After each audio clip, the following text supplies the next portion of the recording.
What is the biggest mystery from your life that drives you crazy because you will likely never learn the explanation? I had a best friend. We spent tons of time together. We vacationed together.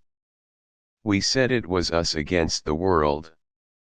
We said that there was no one that we wanted to spend time with more than one another.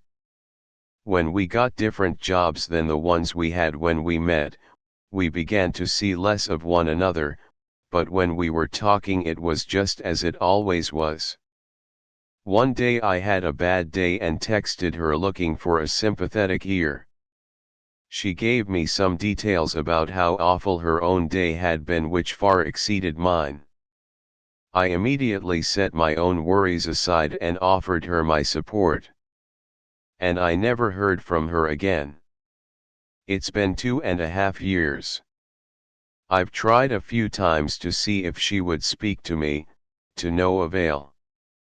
All I know from her extremely limited social media activity, she never much cared for any of it, is that she's still alive. I suspect I'll never know why she decided to end our friendship, which meant more to me than literally anything in my life, and which, at least at one time, she felt the same about. There was a year where we would have gladly walked into the end of the world, hand in hand. Calm and content because we had one another in our lives. I haven't recovered from our separation entirely, and I'm not sure I ever will. When we got our yearbooks in senior year, I, like everyone else, ran around and had all of our friends sign them. For the remaining weeks of the year, I kept my yearbook in my locker mostly because I forgot to take it home and it got buried under a bunch of stuff. I finally took the yearbook home when I cleaned out my locker at the end of the year. Then it sat in a pile of other stuff I kept meaning to put away because I'm a disorganized slob. A month or so later, I finally got around to cleaning up my bedroom and I found the yearbook and put it on the shelf, but first I flipped through the pages real quick. I was amazed to discover a 2-page letter some girl had written me on 2 interior pages of the book. It was obviously girlish handwriting, but I didn't really recognize it. It was a long story about how once there was a sad little princess who was trapped in a castle and everything was cold and gray. Then a handsome prince, here she described me, more or less, arrived and rescued her from the castle and took her away to a wonderful world full of light and love and color and music, and the princess and the handsome prince flew away from the cold gray land and she was never unhappy again. The story didn't end with "I love you," instead it said, "Thank you. I will never forget you." Somehow some girl had sneaked the yearbook out of my locker, written this long story, and sneaked it back in again. To this day, I have no idea who wrote it, and I never made any effort to find out. She apparently wanted to keep herself secret and I decided to honor that. It's been more than 30 years, and sometimes I still wonder if I might find out someday. I had a priceless heirloom stolen out of my house in 2016. I'd give anything to know who did that, who took it, and how I can get it back. It's significant enough that I have been lying to my grandmother about it, which really breaks my heart. My dad used to take my brother and me to an apartment where he met with a woman. Honestly, I believe it was his mistress. Anyways, we used to play with the daughter of this woman a lot. I loved that girl so much because she was funny and kind. Then one day she was gone. I asked about her but they never told me. I saw her one last time but she seemed weird. I'll never know what happened as we never saw the woman and the girl again. I hope she's okay. How my mother got sucked into the doomsday Pentecostalist cult that destroyed her mentally and financially, and made her the abusive psychopath that she was. I have a half-sibling I have been searching for but will likely never be able to meet. I learned in my 30s I was sperm donor conceived after I DNA tested for fun. I was able to confirm everything through my biological father and sperm donor half-siblings, but I really want to know if my now deceased father who raised me knew about the donor sperm and me, and my 100% sibling, not being his biological kid. Most couples using donor sperm in the 1980s understood what they were doing, but some lived in denial because doctors did shit like, supposedly, mixing donor sperm with social father sperm so no one would know for sure and outright telling parents to lie. Also, my mother is conniving, so she could have used donor sperm twice behind my dad's back.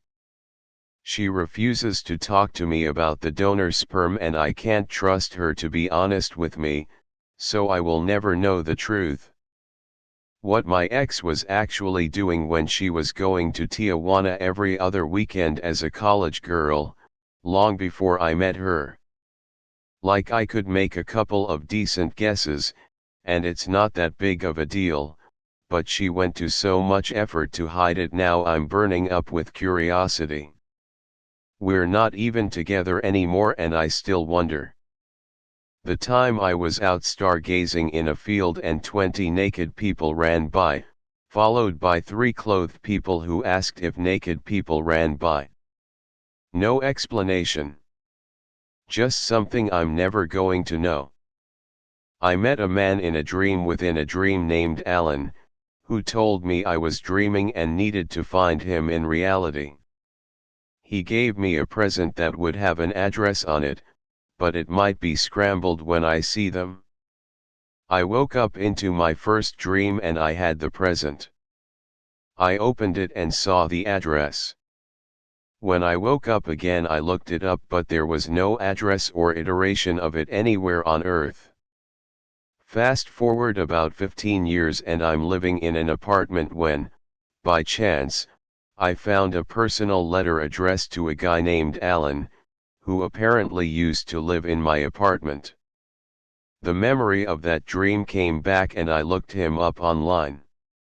Turns out this guy was a neuroscientist who studied dreams. I've been too terrified to reach out to him because of the implications that it was true and also the sheer embarrassment if it isn't. Why my body attacked my brain when I was 22. Missing persons cases always really trouble me once I learn of them. I fixate on them and go back to find out if there are any updates years later. I could never be a detective. It would terrorize me. I wonder why there's gaps in my childhood that I don't remember, and why can I only remember being certain ages. My grandmother died suddenly with a will filed with her lawyer leaving me a bulk of the estate. My father, aunt, and cousins were not pleased. My aunt happened to find a handwritten will when cleaning the house that split everything equally. Both are likely given my grandmother's personality. My aunt has forged her signature since my aunt was a teenager. We went to court fighting over what was the right will for years. I'll never know what was the right will, what my grandmother really wanted and if splitting the family was necessary. When I was around 8 to 11 I had a constant nightmare of being locked in a cage, in an endless desert, with a bridge as long as the desert. I still remember it to this day and that I woke up from the nightmare after seeing my family walking away from me still locked in the cage. In one of these instances I talked to them before they walked away and that's the only part I forgot from these nightmares. The only question was why. I know this isn't like all the other stories but this one is just my experience that I felt fit this topic. On my birthday when I turned 11 I was gifted £15 in notes and 5 £1 coins and I was really excited to go ice skating with my friends. I put it in a little purse, which was empty, and wanted to buy my friends a hot chocolate with the birthday money when we were there. I forgot to take the purse in my rush. When I got back, the purse was empty apart from a 20p coin that wasn't there before, and I found a baby tooth lodged behind the fabric of the purse. I don't have any siblings, we all went ice skating together, so I still can't think what happened to it. Nobody else was in the house except the cat. I genuinely started having conspiracy theory type scenarios that the tooth fairy had come wanting her money back because I mustn't have cleaned my teeth properly that morning. I still don't know what happened, but I was so excited that day, I just felt crushed when I got home. My parents were baffled too.